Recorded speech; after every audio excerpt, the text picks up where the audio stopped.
Hey, Eric, good to see you back, man. What's First up, and Bob? foremost, how are you feeling physically? How you doing? Feeling a lot better, thank you. Feeling like I'm getting a lot of my strength back, starting to gain a lot more weight, a lot of the weight that I lost, and yeah, just feels good to be back. Feels good to be back, being able to do something and being able to be with the guys. Has that been the biggest challenge in coming back? Is getting the weight back and the strength, or a little bit of the timing as well, or what's been the biggest challenge so far? Yeah, definitely trying to put some of the weight back on. I went a couple weeks there with struggling to get some fluids down, to get some nutrients down, and just hold it down in there. So, I've been on a pretty consistent, schedule now as far as eating and being able to keep stuff down. And it's been, pretty well for a couple days now. So, definitely feel like I'm starting to get just a lot of strength back. And, I've been able to do some baseball workouts here the last 3 or 4 days and feel like everything's just coming back to normal. How frustrating was it for you to have to stop the season the way you did, as well as you start off and the way the team had started off, and how excited are you to be back now? Yeah, it was extremely frustrating, especially just the way the whole entire year's, kind of shucking out.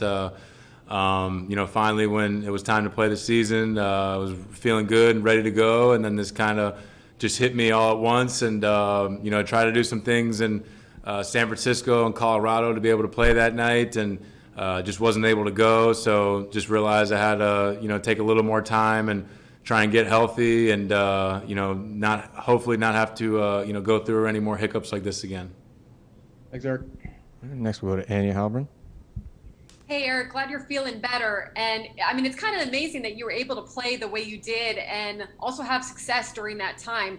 What was that period like in retrospect, as far as just the uncertainty of how you were feeling each day, and then just kind of the highs of also how you were playing and the team was playing?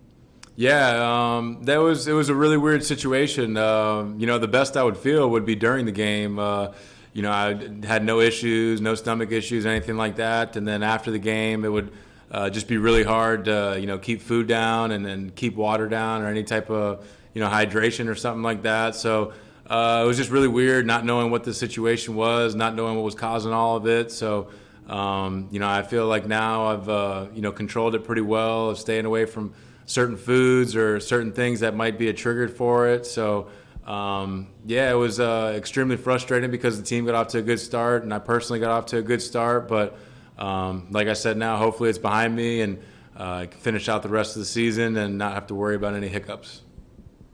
Thanks, Eric. Kevin Acey. Eric, how did you do those first 3 games? Because it sounds pretty terrible.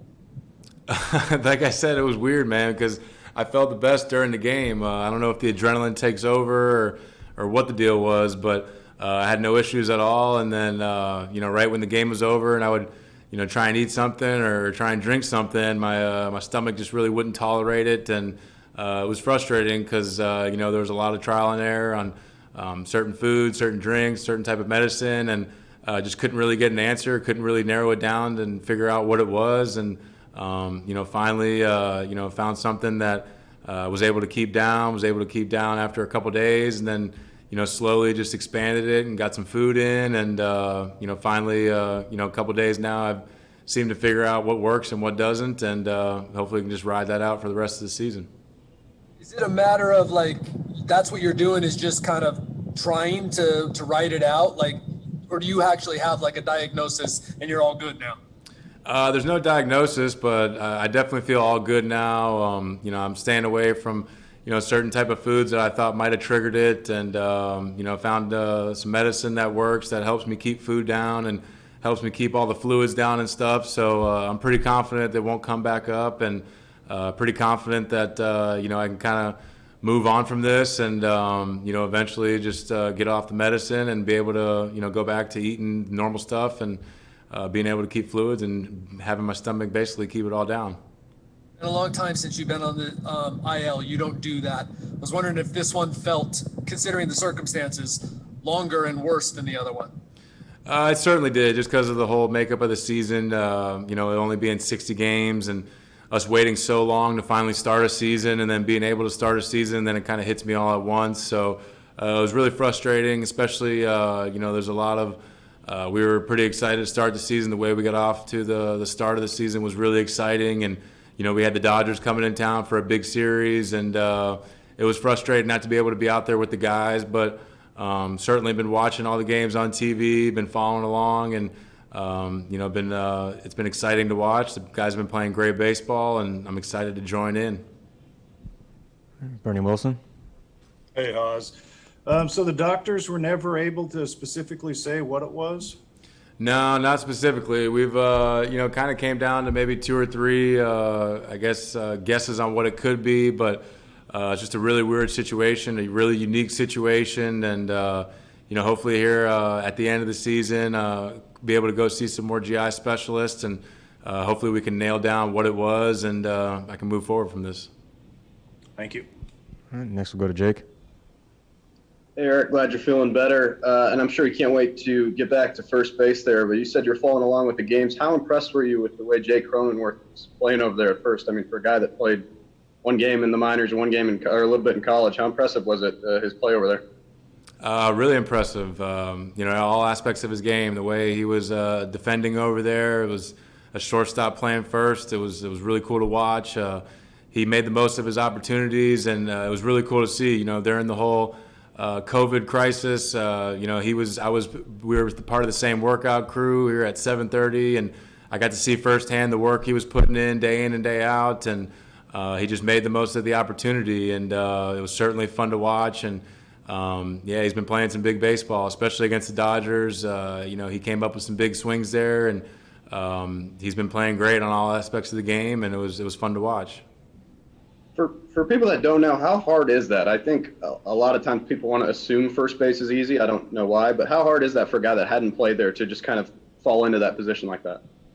It's extremely hard, especially, it being your big league debut, first time in a big league uniform, and you just kind of get thrown into the fire, especially, in a big division games. Just the whole aspect of it, it's extremely impressive of what he's done. He's made the most of opportunity, and he was just ready to go. You can tell he was confident in his abilities. He was waiting on the opportunity and certainly made the most of it. Thanks, Eric. Welcome back. Adam Klug. Hey, Eric, glad you're feeling better. I just wanted to follow up on the Cronenworth things. You said that obviously you were in the same position group, but after he actually played in real games and you got to see him play, I know you were out, but were you able to stay in touch with him and give him advice or pointers or suggestions to help him make the shift over to first base?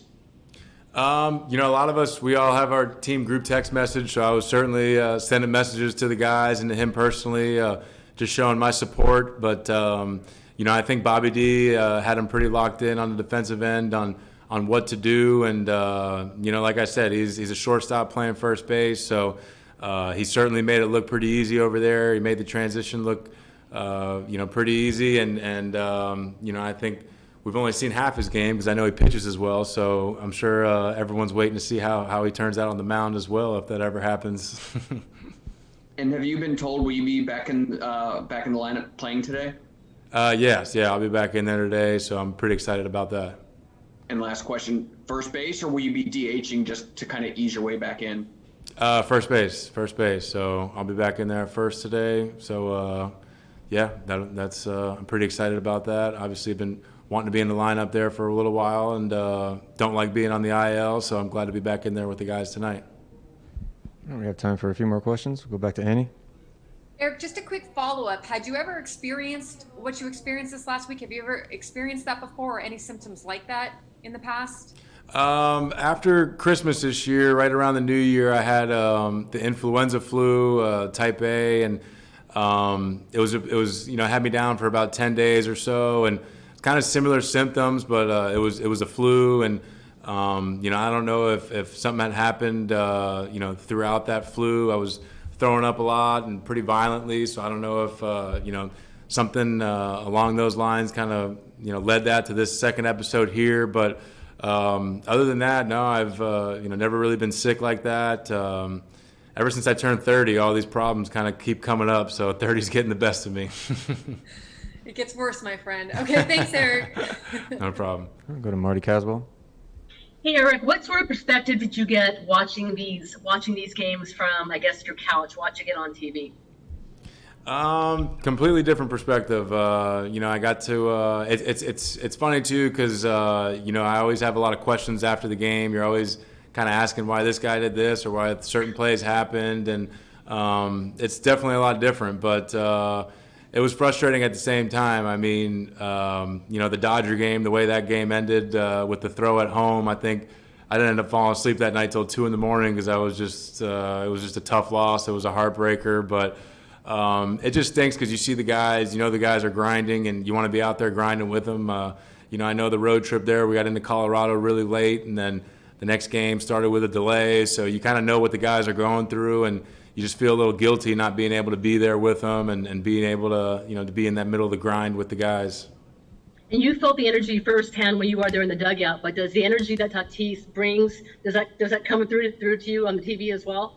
Yeah, it definitely does. Especially yesterday, he didn't waste any time. It was, the off day, no baseball that day. And then he comes first pitch and wastes no time, hits it out of the park, and you can definitely sense the excitement from the couch just as much as the dugout. That's for sure. Thank you. All right, we have time for one more question before Eric has to head out. We'll go to Dennis Lynn.